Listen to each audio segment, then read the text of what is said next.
Assalamualaikum warahmatullahi wabarakatuh. Anak-anak, selamat pagi, selamat bertemu dengan Putwi dengan materi muatan listrik ya.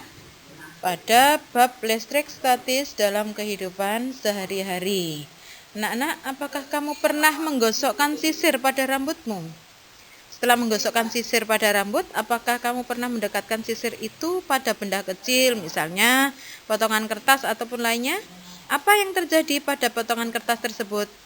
Tertarik atau enggak? Nah, bagaimana hal ini dapat terjadi? Agar kamu dapat mengetahui jawabannya, yuk kita pelajari materi ini dengan penuh semangat. Oke, tetap semangat anak-anak. Ya, kita setelah tayangan tadi, betapa luar biasa ya Tuhan menganugerahkan rahmat hidayah pada manusia berupa pikiran. Pikiran manusia dapat terus melakukan dengan pikiran, manusia dapat melakukan inovasi yang menunjang kesejahteraan kehidupan manusia. Salah satunya adalah listrik. Coba amati lingkungan sekitarmu. Sudah ada listrik kan? Nah, jika sudah ada, untuk apa listrik itu? Yang jelas sekarang penunjang utama kehidupan ya. Seperti hari ini tanpa listrik internet kalian mati. Tanpa listrik kalian tidak bisa belajar pada saat PJJ seperti ini. Begitu pula dengan telepon genggam ataupun menanak nasi. Tiba-tiba listrik mati pada pagi hari. Yang jelas nasi tidak bisa jadi. Oke. Anak-anak, konsep listrik itu seperti apa? Kita konsepnya tentang muatan listrik ya anak-anak. Muatan listrik, atom. Atom itu apa? Atom adalah materi terkecil dari suatu benda. Atom tersusun atas proton, neutron, dan elektron. Nah, atom akan dikatakan bermuatan positif apabila proton lebih besar daripada elektron. Atom bermuatan negatif apabila di dalam atom itu elektronnya lebih banyak daripada protonnya. Oke, di samping itu ada deret triboblastik ya, tribolistrik. Itu ada bulu kelinci. Maksudnya bagaimana? Deret ini kalau misalnya ketemu, misalnya bulu kelinci nantinya ketemu dengan kapas digosok-gosok, apa yang akan terjadi? Maka muatan yang netral tadi akan berubah. Bulu kelinci bisa menjadi positif dan kapas bisa berubah menjadi bermuatan negatif. Oke. Cara mengubah benda menjadi bermuatan bagaimana? Contohnya ini, mika plastik akan nomor 3 itu digosok dengan bulu kelinci yang berada di atasnya. Maka mika plastik akan bermuatan negatif, sedangkan bulu kelinci akan bermuatan positif. Sehingga ketika ketemu, maka mereka akan tarik menarik. Nah, apa gunanya dipelajari dan dipahami deret triboblastik di atas? Tentunya bisa menentukan kombinasi bahan yang tepat untuk menghasilkan listrik statis yang terbesar. Oke anak-anak, dari sini kamu bisa mengambil contoh, misalkan bagaimana antara kayu dengan logam, apa yang akan terjadi? Nah, bisa jadi nanti kayu dan logam juga akan tarik menarik.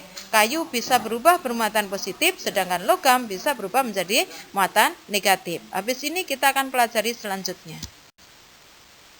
Nah, untuk ini adalah materi ini hubungannya dengan hukum Coulomb yang kalian pelajari 2 minggu sebelumnya ya. Hukum Coulomb itu apa? Hukum Coulomb adalah gaya tarik menarik dan tolak menolak pada suatu benda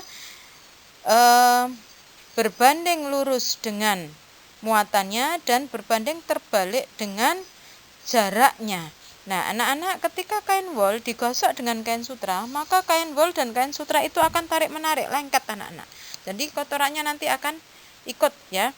Nah, kain wol itu ketika digosokkan, maka kain wol itu akan berubah bermuatan positif. Gosoknya searah ya, searah terus lama.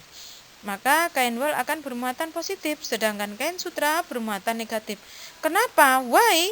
Kan gitu kan?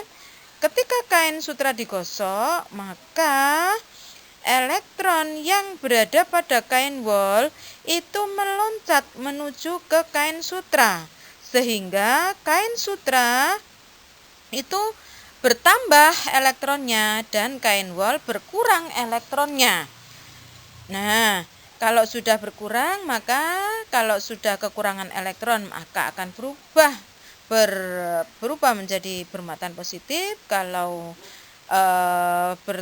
ditambahi elektronnya maka kelebihan negatif. Jika positif dan negatif digabungkan, maka akan terjadi tarik menarik.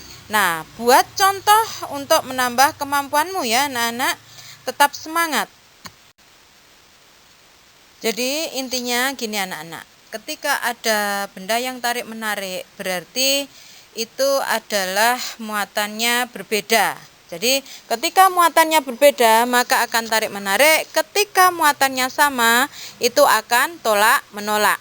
Contohnya ketika rambut kalian disisir ya, rambut kalian disisir, ketika habis menyisir rambut akhirnya sisirmu yang plastik itu kamu tempelkan pada rambut, maka rambutnya akan menempel pada plastik. Nah, kenapa bisa seperti itu? Karena plastik pada deret triboblastiknya itu di bawah tribolistriknya daripada rambut. Nah, rambut akhirnya bermuatan positif karena apa? Elektron pada rambut berpindah pada plastik ya. Kemudian plastiknya bisa bertambah elektronnya sehingga menjadi bermuatan negatif, sedangkan rambut kita akan bermuatan positif karena kekurangan elektron. Oke anak-anak, terima kasih. Kesuksesan kunci atau bukan terjadi secara tiba-tiba ya anak-anak. Kunci sukses adalah kesuksesan bukan terjadi secara tiba-tiba, tapi berasal dari doa dan kerja keras. Lakukan yang terbaik untuk masa depanmu, tidak ada kerja keras yang sia-sia. Kita akan memanen sesuatu yang kita tanam dan yang kita tabur. Tetap semangat dan sehat selalu. Wassalamualaikum warahmatullahi wabarakatuh.